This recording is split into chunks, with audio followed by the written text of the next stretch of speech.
Hi guys! Today we are learning about simple sentences in my brother's bedroom because I'm house sitting.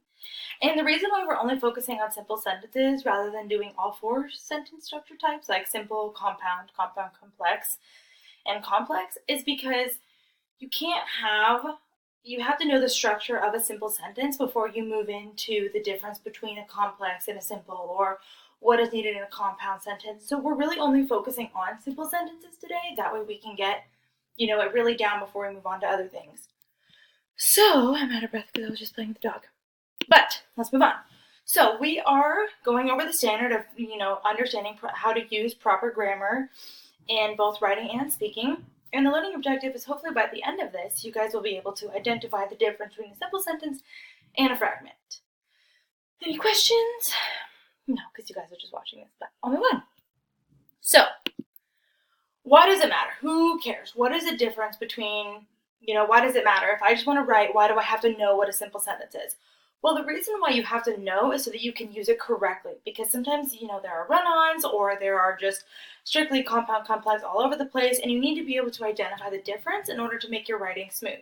So it's important to vary your structure just because it makes it enjoyable to read. And I'm going to show you an example in the next slide. But like I said, there are the four different types: the simple, compound, complex, compound, complex, but right now we're just focusing on simple today. So here's what we're going to do. I'm going to read this paragraph. This sentence has 5 words. Here are 5 more words. 5-word sentences are fine. However, several together become monotonous. Listen to what is happening. The writing is getting boring. The sound of it drones. It's like a stuck record. The ear demands some variety. So as I was reading that, it kind of sounds like you're on a roller coaster, like you're going back and forth, back and forth, back and forth. It's not a slow glide. It almost feels like you're in the car with someone who's just learning how to drive, like brake, go, brake, go, brake, go, because there's no rhythm, there's no sound. It's annoying to the ear. Like you're like, come on, just get on with it. Like, tell me what you're trying to say. And so not all simple sentences only have 5 words, but it's the idea that it's a monotonous tone. Listen what happens when we read this paragraph. Now listen. I vary the sentence length and I create music. The writing sings. It has a pleasant rhythm, a lilt, a harmony. I use short sentences and I use sentences of medium length. Sometimes, when I am certain the reader is rested, I will engage them with a sentence of considerable length, a sentence that burns with energy and builds with all the impetus of a crescendo, the roll of the drums, the crash of the cymbals, sounds that say, listen to this. It is important. So that last really long sentence, obviously not a simple sentence, right? The first sentence was, now listen. It's a command, it's telling you to do something, but then once you've caught your reader's attention, you dive a little deeper into what you're going into. And so that's why it's important to know the difference, because you can't write paragraphs like that unless you know the difference and are able to go over them. So that's what we're going into today. So first, guys, we're going to have you take out your notes and we're going to glue and paste all of our perfect grammar notes that we have, and we're going to highlight sections 1, 4, 5, 6, 7, 8, 9, 10. Obviously, it would give the students quite a bit of time to glue it in there. We would go over each rule, but because I don't have that in front of me, I'm just using the slide. We're going to move on and pretend that I did. So let's focus on what is a simple sentence. Now, there are simple sentences that are commands, like go away, or, now listen, or let me look at an example. So the example was now listen, right? And the reason why, in the previous slide, the reason why that is a simple sentence, even though it doesn't have these 5 basic rules, is because the subject is assumed. It's assumed that now you listen, right? But in writing, when we're in an English class, when we're writing sentences, we don't want to have elementary level sentences like the dog ran, the lazy dog ran, right? They're boring, they're not fun to read, and in an English class, you don't want to be practicing those. So anytime you're writing formally or even informally in this class, we're focusing on a simple sentence needs to contain the 5 basic rules, which are the subject, subject detail, predicate, predicate detail, and a complete thought. And we're going to go over what all of those are, but those are just the 5 basic rules that you need in a simple sentence.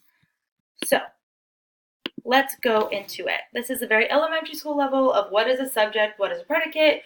We would have gone over this in the notes to make sure that the students understand what the difference is, and if they didn't, we would cover it. Everyone in A period did, so I'm going to assume everyone in 5th will, but if they didn't, like I said, we'd go over this. Now we go into a little bit more detail on what a complete thought is. If I say, if I want to go to Chick-fil-A, that's not a complete thought, because if I want to go to Chick-fil-A, what?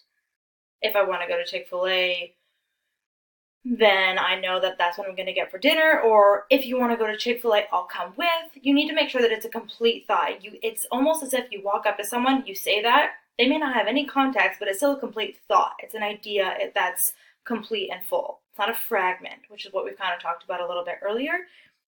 And then we're going to get into more of the specificity. Wow, that's good morning. Anyway, so subject, subject detail. So what is the subject detail? We know that the subject is the who or the what in the sentence. So for these examples, the flower is the subject, but the subject detail is beautiful flower. Or the man in the gray suit. Well, what about the man? It's the man in the gray suit. And the reason why we include subject details like this is because it adds specificity, but it also allows, for you to add some context. So if you're reading a novel and you learn early on that your main character, like Sam, is the tall, muscular jock, is just more than an athlete, you get to know a little bit more about them. And it's not just, oh, Sam, the main character. You get to know a little bit about who you're talking about, and it's a great way to explain what's going on. So it's been 6 minutes. That's all I'm going to focus on today. Hopefully you guys are so engaged you wish you could watch more. I probably wouldn't be because grammar's not fun, but you've learned about the first portion of what exists in a simple sentence. That's the subject and the subject detail. Obviously, in an hour period, I would go into the predicate detail, and then we would play a Kahoot on what it is. But since this is a mini lecture, it's almost like, click to see more, but we're not going to do that. So that's all I have for you guys today. This is the 5th time I'm recording it, which is what my limit was, so I can't stop after this. This is all I've got, guys. Thank you so much. Bye. How do I stop recording this?